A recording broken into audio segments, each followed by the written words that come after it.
बेटी नहीं, कुलक्षणी कुलघातनी है वो।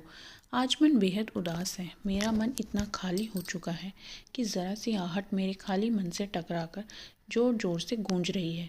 मैं अपने ही ख्यालों के घोड़े दौड़ाई जा रही हूँ। शायद मैं समाज की स्थिति और खुद की मनोस्थिति में फंस चुकी हूँ। जो समाज के लिए गलत है वह मुझे पता नहीं क्यों आज सही लग रहा है। ऐसा क्यों? उसके लिए आपको आज जो हुआ वह सब कुछ बताती हूँ, फिर आप बताइएगा सही है या गलत। मैं कीर्ति, मेरी उम्र 40 वर्ष है और मेरी शादी को 15 साल हो चुके हैं। मेरा ससुराल राजस्थान में है। मेरे ससुराल के पास ही एक परिवार रहता है जिसमें मोहन जी, सविता जी, बड़ा बेटा राजेश, उसकी पत्नी रश्मि और उसका बेटा रोहन और छोटा बेटा मुकेश और एक छोटी बेटी पीहू है। एक बेटी और है शालू, जिसकी शादी 18 साल की उम्र में रश्मि की शादी के समय ही उसके चचेरे भाई से कर दी गई थी। जब मैं शादी होकर यहाँ आई तब यह चारों भाई बहन छोटे थे, तो पीहू सिर्फ 5 साल की ही थी। इसलिए यह कह सकती हूँ कि मैं इन लोगों को बहुत अच्छे से जानती हूँ। पीहू बहुत ही प्यारी बच्ची थी। दोनों बेटियाँ कभी भी अपने माँ बाबा की लाडली नहीं रही, क्योंकि उनके अनुसार लड़कियाँ सिर्फ घर का काम करने और उसके बाद शादी करने के लिए ही होती हैं। इसलिए उनकी पढ़ाई पर भी ज़्यादा ध्यान नहीं दिया गया।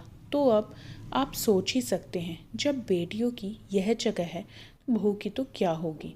शालू की शादी के बाद कई बार पीहू मेरे पास आ जाती थी और यही कहती थी कि मैं ऐसे शादी नहीं करूँगी जैसे शालू दीदी की हुई है। मुझे तो लड़का पसंद होगा तो ही शादी करूँगी। मैं अपनी ज़िंदगी की बलि नहीं चढ़ाने दूंगी। और अब मुकेश की शादी की बात चल रही है, जहां मुकेश के लिए उन्हें रचना नाम की एक लड़की पसंद आई है। अच्छा खासा दहेज भी मिल रहा है, लेकिन आठा साठा प्रथा के तहत वो लोग रचना की शादी मुकेश से तभी करेंगे जब पीहू की शादी उसके बड़े भाई राघव से की जाएगी। अरे, मैं तो आपको बताना भूल ही गई। आटा साठा एक ऐसी प्रथा है जिसमें इस घर की बेटी उस घर की बहू और उस घर की बेटी इस घर की बहू बने। सीधा सा उसूल है। आपकी बेटी हमारे घर की बहू तभी बन सकती है जब हमारी बेटी आपके घर की बहू बने। यह राजस्थान के कई गांवों में प्रचलित है, क्योंकि शादियों के लिए लड़कियां मिलना मुश्किल हो गई हैं। यहाँ तक कि रश्मि और शालू की शादी भी इसी प्रथा की देन है। अब आते हैं असल मुद्दे पर। रचना का बड़ा भाई राघव पीहू से तकरीबन 15 साल बड़ा है। पढ़ा लिखा भी ज़्यादा नहीं है, इसलिए जीविकोपार्जन के लिए कोई ढंग का काम भी नहीं कर रहा। इसलिए शायद इतने दिनों से उसकी शादी नहीं हुई। लेकिन उसके बावजूद भी सविता जी और मोहन जी सिर्फ अपने बेटे की शादी के लिए पीहू का रिश्ता वहाँ करने को तैयार हो गए। जाहिर सी बात है कि पीहू की इसमें कोई रजामंदी नहीं होगी। जब उसने इनकार किया तो घर वालों ने उसे डांट डपट कर चुप करा दिया, क्योंकि घर वालों के अनुसार बेटियों को शादी ब्याह के मामले बोलने का अधिकार नहीं। जब भी वह इस मुद्दे पर बात करती है तो हमेशा बात लड़ाई झगड़े तक पहुंच जाती है। एक बार तो मोहन जी ने पीहू पर हाथ तक उठा दिया था। यहाँ तक कि दोनों भाइयों ने भी कोई साथ नहीं दिया और बहू को तो बोलने की वैसे भी इजाज़त नहीं है। आज घर में पीहू की सगाई का प्रोग्राम था। रिश्तेदार सारे आ चुके थे। घर में काफ़ी रौनक थी। अब इतने सालों से हमारे पड़ोसी हैं तो जाहिर सी बात है कि मैं भी उनके सहयोग के लिए वहाँ उनके घर पर मौजूद थी। थोड़ी देर बाद सविता जी के साथ मैं भी पीहू के कमरे में गई तो देखा वह तो अभी तक तैयार ही नहीं है। उसे देखकर सविता जी का गुस्सा फूट पड़ा, पर अपनी आवाज़ को दबाते हुए बोली, अरे कुलक्षणी, क्या इतने लोगों के बीच हमारी नाक कटाएगी? जल्दी से तैयार हो जा। मैं कई बार आपको मना कर चुकी हूँ कि मुझे यह शादी नहीं करनी, फिर क्यों ज़बरदस्ती आप मेरी ज़िंदगी बर्बाद करने में तुले हुए हो। ज़्यादा जबान मत चला। मुकेश की शादी तभी होगी जब तेरी शादी होगी, और मैं नहीं चाहती कि उसकी शादी में कोई रुकावट आए, इसलिए चुप कर। अगर किसी ने सुन लिया ना तो हंगामा हो जाएगा। चुपचाप तैयार हो जा, समझी? ऐसा कहकर सविता जी मुझे अपने साथ कमरे के बाहर ले आई और बाहर आकर उन्होंने अपनी बहू को सख्त हिदायत दी कि वह पीहू को तैयार करके बाहर ले आए।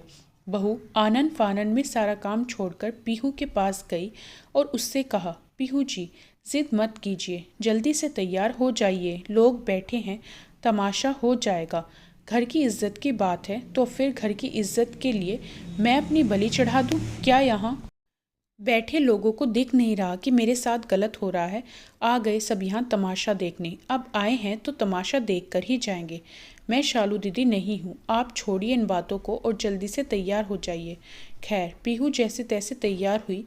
हम दरवाजे पर ही खड़े थे। पीहू को तैयार होते देखकर आखिर सविता जी को तसल्ली हुई। उसके बाद वह मेहमानों की आवभगत में लग गई। गलत तो मुझे भी लग रहा था, पर क्या जवाब देती? जिनकी बेटी है वही नहीं समझ रहे हैं, यही सोचकर बुत बनी रह गई। जानती थी कि मैं गलत हूँ, पर मेरा भी तो ससुराल ही है। हम भारतीयों का भी अजीब है, यहाँ खुद के ससुराल के साथ पड़ोस का ससुराल भी तो मिलता है। इतने में बाहर लड़के वाले भी आ गए और नाश्ते पानी के बाद सगाई का प्रोग्राम शुरू हुआ। कमरे में से पीहू को लेने सविता जी ही गई, पर पीहू तो अपने कमरे में ही नहीं थी। सविता जी ने बाहर आकर अपने पति और बेटों से कहा। पहले तो सब लोगों घर में ही पीहू को ढूंढा, देखा तो घर के पीछे का दरवाज़ा खुला हुआ है। समझते देर न लगी कि पीहू तो घर से भाग चुकी। अब लोगों को क्या जवाब देंगे? जब काफ़ी समय हो गया तो मजबूरन उन्हें बताना ही पड़ा कि पीहू घर में नहीं है। क्या लड़की भाग गई? हमें बेइज्जत करने के लिए बुलाया था क्या? हमें नहीं पता था, हम तो पीहू को कमरे में ही छोड़कर आए थे। अब पता नहीं कैसे वह पीछे वाले दरवाजे से निकल गई। हम तो अब समधी हैं, हम मिलकर इस समस्या का समाधान ढूंढ लेंगे।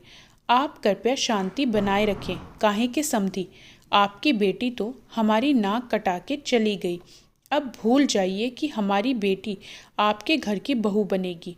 देखिए, ऐसा ना कीजिए। आप पीहू के पीछे मुकेश की सगाई क्यों तोड़ते हैं? माफ़ करना, पर शर्त यही थी, जब आपकी बेटी हमारी घर की बहू बनेगी तो ही हमारी बेटी आपके घर की बहू बनेगी।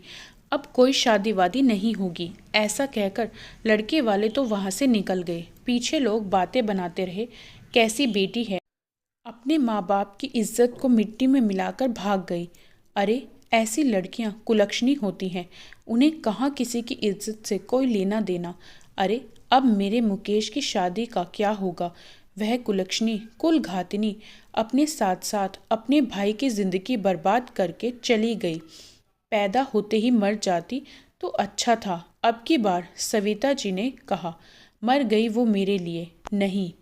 चाहिए ऐसी बेटी जो अपने माँ बाप के मुंह पर कालिक पोत कर चली गई। मोहन जी ने कहा। मैं क्या बोलती? मैं उन लोगों को सांत्वना देकर सीधे अपने घर आ गई। लोगों ने पीहू को कुलक्षणी, कुलघातिनी आदि खूब सारे नाम दिए। पता नहीं क्यों मैं लोगों की तरह बात नहीं कर सकी। सच कहूँ तो मुझे कुछ भी गलत नहीं लगा।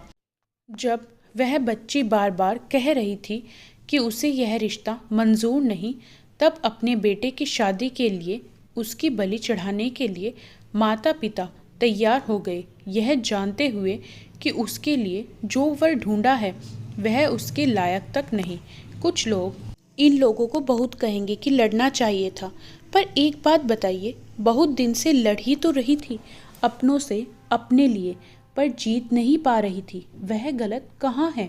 वह भाग गई तो गलत, पर यदि वह आत्महत्या कर लेती तो वह बेचारी और माता पिता अत्याचारी हो जाते हैं। हर स्थिति के लिए हमारे समाज में कुछ सोची समझी बातें बना रखी हैं और आखिर में आटा साठा प्रथा के तहत लड़कियां ढूंढते हो। उससे बेहतर है कि अपने बेटों को इस लायक बनाओ कि लोग रिश्ता करने से न कतराएं। बेटियों को आगे करके बेटों की शादी मत कीजिए। दोस्तों, आपके इस बारे में क्या राय है? कमेंट करके ज़रूर बताएं। वीडियो को लाइक करें, शेयर ज़रूर करें। चैनल पर पहली बार आए हैं तो सब्सक्राइब करना ना भूलें।